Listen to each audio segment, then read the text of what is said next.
Nice to have you this morning. Today we are going to be talking about ADHD in women and the things we can do for people who have ADHD, or maybe you don't have ADHD. Maybe you're like me, you've got ADD but no H. Like I wiggle my feet. I'm sure people would call that ADHD, but it's not extreme. There's all extremes of it, but we're going to be talking about all the things that makes it look like it might be that, and then some things you can do in your everyday life to help you with it.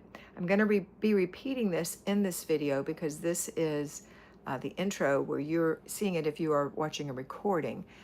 Once my people start jumping on, all of you who jump on, I will be telling this again. So I just want to let you know that was happening. Okay, people are jumping on. Are you in live chat? Yes, is everybody in live chat? I am in live chat. They don't have to be. Let us know. Okay, maybe they don't know how. Okay, it's all right. Who's here? Did you come back over from the last one that had an issue? Yes, you did. Hey, Ellie K. Hey, Katie. I'm glad you're back. I hope the other girls jump back in too. Okay, people are jumping in. Katie's back in. Candace is on. Hi, Candace. Who else is here? Mom to Max and Angie. Good morning. What's your name, Mom? Is that a little kitty cat? What is your picture? Marty's here, my sister, who's one of my, what are y'all called? You wrench people? Mary? Wrench. Wrench people. Means you can People. you can help me. Mary Sellers is here. Katie Scala is here. Nancy H is here. Hatfield. Okay, so I think everybody's back who was on the first one where I had to stop it and start it over. Jan Burks. Hi, Jan. So nice to have you. She's mom to Max and Angie. Nancy H. I saw Nancy. Okay, so what we're talking about is ADHD in women and the signs of ADHD in women, and then some things we can do about it. It looks different in men than it does in women sometimes. So ADHD in women is inattention to detail. So you'll do something and you'll go back and say, how could I have left that out? See, I experienced that. How could I have left that out? Or how come I didn't see that? Donna Hayes said she changed devices. Donna, I guess that wasn't the issue. Happy Wednesday, all. It wasn't Donna, it was me on my end. I had signed into the RV camp that we're in, Wi-Fi instead of just using my AT&T, which I usually do when we're doing these, and I forgot. See, and attention to detail. I thought I'd done all my things, all my checkoff list. So that's one thing. Another thing is hyper focus, and that's when you do the deep dive on things where you don't want to stop. Where you don't want to stop.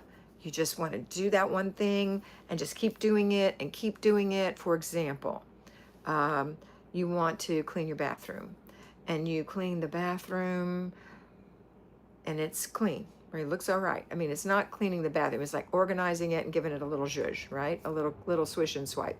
But let's say that's all you had time for. But instead you say, oh, what's in this top drawer? And you take everything out of the top drawer and you reorganize the top drawer, and then you go get a bag and a box and a basket and you start decluttering, and you declutter all the drawers, hyper focus for Marty, and you declutter under the sink, and then you go into your linen closet and you're there for hours, and the kids are going, Mom, I'm hungry, the fingers under the door, you know the story. And then before you know it, you go slap something together and you run back in here for them to eat. And then your husband comes home and the house is blown up and you've just been in this bathroom all day, and now the bathroom is perfecta. It looks beautiful, but you don't want anybody to use it. You don't want the kids to wash their hands in there. You don't want them to brush their teeth in there. You don't want them to use the potty in there. Any little thing, because you've got it perfect, which is impossible. So hyper focus is a thing, and these inattention to detail and hyper focus things don't make us happy. They don't. The next thing is time management issues, and that's running late for things, not being able to tell how long it takes to do things. We do, our regular weekly things where we have 15 minutes a day, 4 times a week to work in our zone, or 1 hour on Saturday to work in our zone if we're payroll. And people can't, you have to set a timer. set a timer for 15 minutes so that you don't overdo or underdo, right? Haven't you been exercising before and say, I have to do this exercise for 3 minutes? And you keep looking at the clock and it's just 1 minute, and it's just 1 minute, and it's just 1 minute, and you still have 2 more minutes. And really, it's just 3 minutes, but it's that hyper focus, it's that inability to be able to estimate time. It's very frustrating for us. So we have to have some time management tools, and one of them would be that. Emotional regulation. This is when things that other people would find annoying or upsetting, it doubles in us. It's more intense, so that it ends up being, instead of being nervous about a surgery, you're having a panic attack about a surgery coming up, or you're having instead of being sad about something, you're in a deep depression because you feel those emotions so much more when you have ADHD. And so we're going to have some things we're going to do to help you with that too.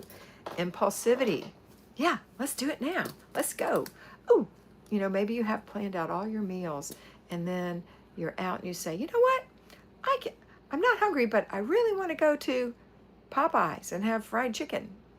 Let's get a Popeyes chicken and take it home and feed it to the whole family. Even though you've thought out a roast and you got your vegetables prepped, that's impulsivity. Instead of saying, no, good morning from Pennsylvania, first time catching you live. Thank you, Robin Russell. So happy to have you with us. Okay, so that's impulsivity. That's just one example. Another would be you go into a store and you buy things that you didn't mean to buy. Or you go online and you buy things that you didn't mean to buy. Yes, people do influence us, but we should be able to control that influence, but we have this impulsivity. Difficulty with organization. And that's very typical. It's just like I'll have clients who will be showing me something and I'll think, and I'll say even, why is the cat's medicine with the canned tomatoes? Why are the tea bags with the Tupperware? See, that's not putting like things together. I had to learn this too. You have to learn how to put like things together, but that's an organizational skill, which makes you feel better. Now, here's some things we can do to remedy these things. First of all, we need structured routines,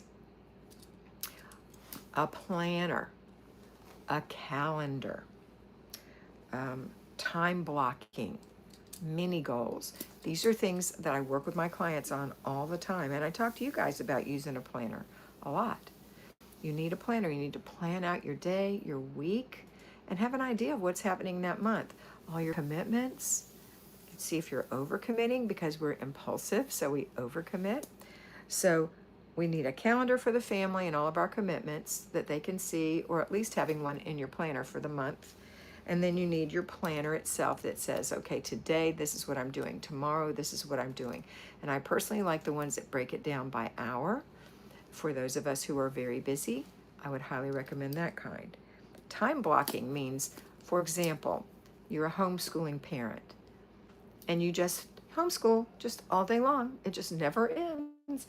And your kids get up at whatever time and they go to bed at whatever time, and it's not really working. Over time, it's causing frustration and it's not getting you where you want to be. Instead of saying, you know what, we homeschool from 9 to 12. So we have to have breakfast done and the kitchen cleaned up and everything ready to go, everybody dressed, everybody's bed's made before 9 o'clock, because we're homeschooling from 9 to 12. And I've got my the work all scheduled out. I know what I want them to be learning this week, like that, okay? So that's structured routines. Delegate and outsource.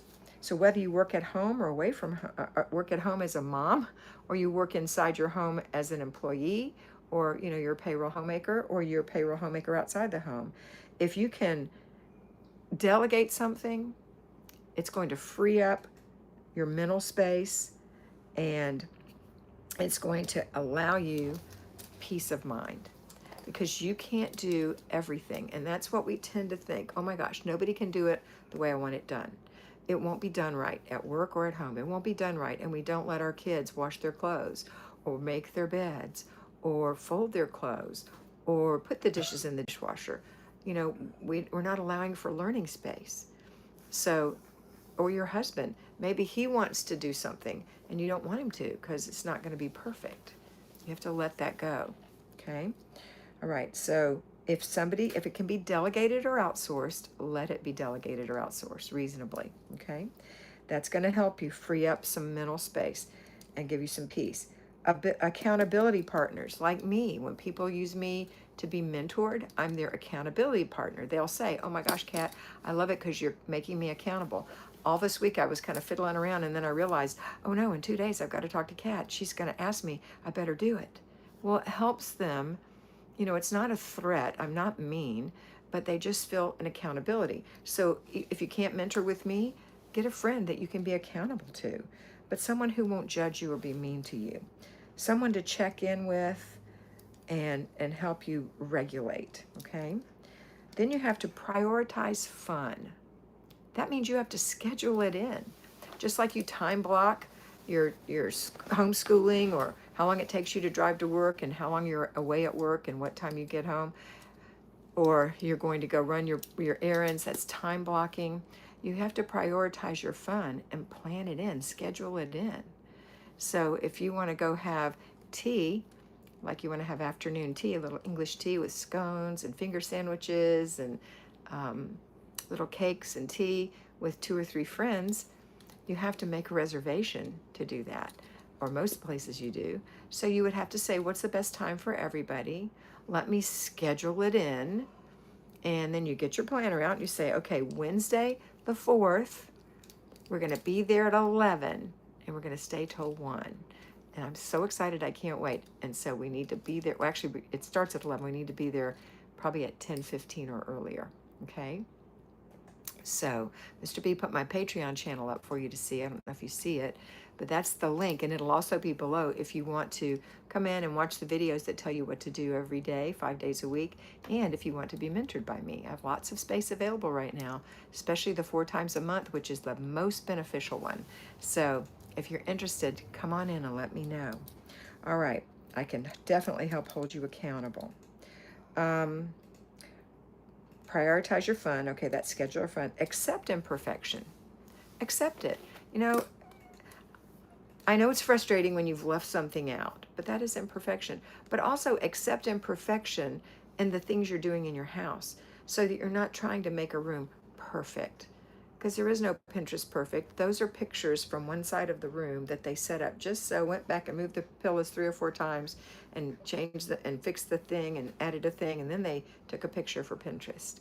If you've ever done that, I'm sure you have, taken a picture for your mother or whatever, you might want to make it look nice because you see all the trash in the background. It's like, oh no, I can't send this picture. So perfectionism is a killer. So you want to be acceptable of imperfection. So that means if your child makes his bed and the bedspread is not straight across, but maybe it's hanging like that, that's okay. If he's 6 years old and that's the best he could do, or if he's 13 and never made his bed before and you're just now teaching him, it's the best they can do. They'll get better and better and better. And with yourself, don't be so crazy. Just try not to be, you know, I'm talking to myself. Like, I can look around right now and see things that are imperfect. I can see, and these are the kinds of things that people with ADHD think are imperfect. I'm looking at my fruit bowl and some of the pears are upside down. Most people wouldn't think that was imperfection, but I see that as imperfection. Or I'm looking at, I have a little container that holds all of my, I don't know what you call them, tools, cooking tools, like spoons and spaghetti strainers and tongs and things. And some of the things are crooked. You know, that's the kind of stuff I'm talking about. It doesn't have to be perfect. It just has to be done. Okay? Good morning. I'm coming in late. Christina from Oregon. Hey, Christina. Candace said, walking around the house and taking photos is a great way to see how others see an area. That's right. Okay. So thank you for those inputs. I appreciate it. All right. Take breaks. It's another thing. We just don't want to work, and not have a break, because you will burn out. So make sure you take a break. That's why you plan out your day. And you say, okay, I'm going to do this from here to here. And then there's like a space or 2 spaces or 3 spaces. And then I'm going to do this from here to here. That space in there, it might take you a little longer than you thought, but you should have some room in there to have a break. Okay? Don't forget to give a thumbs up. Thanks, Mary Sellers. So maybe you want to sit down and listen to music, or dance in the living room, or go have a cup of tea, or sit in the backyard and listen to the birds, or whatever. Okay? Breaks are very important for your mental health. Mindfulness and stress management. And that would be exercise, deep breathing, yoga, things to calm you down and to center you so your mind's not like ping pong balls all over the place. Something to bring you in and give you peace. That's what you want. Prayer, that's an excellent one. And embrace flexibility. It's not about that strict schedule. Just like I said, when you plan out, there might be some lines in between. It might take longer than you thought, or not as long as you thought. But you know, you can't just be so strict because that's perfectionism again. And perfectionism will make you miserable. So these are the things that identify what ADHD looks like in women and some of the things you can do to give yourself relief. Now I'm going to see what time it is. Ooh, I have like 2 minutes. Is there any pressing question about ADHD management? Katie Green, I agree. This is timely. I have mid and attentive ADD and can feel wanting to wanting to take over with setting up our new home. These lives help keep control of the ADD and letting it and without it controlling me. So I like the way that's described as mild and it was mild and attentive ADD. And you know, I think that a lot of us might have that. I have a few clients who are on medication, more than you would meet in a day. But considering that I have I usually mentor about 45 women a month. And some of those I see every week, and some of those I see every other week. And there's a handful who are on medication who really, really benefit from medication. And the rest of them maybe need to be on medication, or they're learning to balance their life with these particular tools that I've just given you. Some people really benefit from ADHD medication, absolutely. And I will tell you, Marty, that I have talked to, Marty's my sister, that I have talked to clients before and they're crying and they're miserable and they're spinning. And I will ask them, do you take ADHD medication? Yes, but I ran out and I haven't gotten it filled in 3 months. Well, you know what? You need to make sure that you talk to your doctor as soon as you can and get your medication refilled because don't you feel better when you're on your medication? Yes. Okay. You know, you didn't do anything wrong. And I think the worst thing that people think is that there's something wrong with them. And I will tell you right now, if a person has type 1 diabetes or type 2 diabetes or high blood pressure or whatever, it's not anything they did. Especially those hormonal things like diabetes, etc., thyroid problems.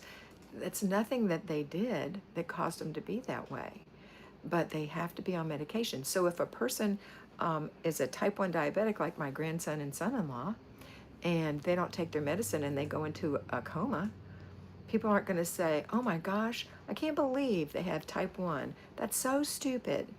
You know what I mean? It's like, oh my gosh, what happened? Why didn't they have their medication, or why didn't their medication work, or whatever?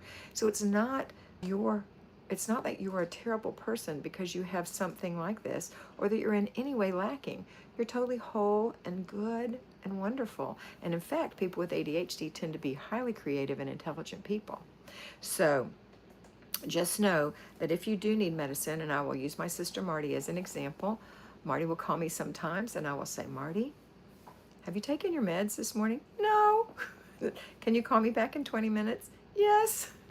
I know Marty doesn't care because she's sharing that with you too, because she wants you to know.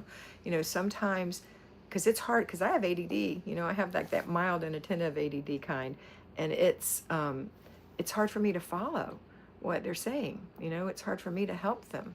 So there are some clients that I've encouraged to get medication and their life has improved so much. And then there are some who've gone on really kind of supplemental things that they've taken that have helped. And then there's some people who just need some systems, which are the things we were talking about today. Mindfulness, breathing, planning your fun, using a planner, having an accountability partner, etc. All right, girls, I hate to go, but I have to. Let me see if there's any more comments on here. Marty said, you can tell and won't talk. Marty said, you can tell and won't talk to me if I haven't taken mine. I'm not mean, Marty. I hope. Ellie Kay says, all of the things I have to take care of now are so overwhelming. Could be, Ellie. Could be, you know? So it's really Kelly that I'm calling her name. um, maybe you need to come back and have some accountability. Maybe I could help you, baby girl. All right, Victory Financial Fitness. Hi, Kat and Mr. B. It's Jocelyn. Hi, Jocelyn. Okay, kids, I gotta go because I have a client right now and I'm 5 minutes late. There's that time management thing. I hope you have a wonderful day, and I hope you always remember to be beautiful because you are beautiful. Bye. Daily exercise, absolutely.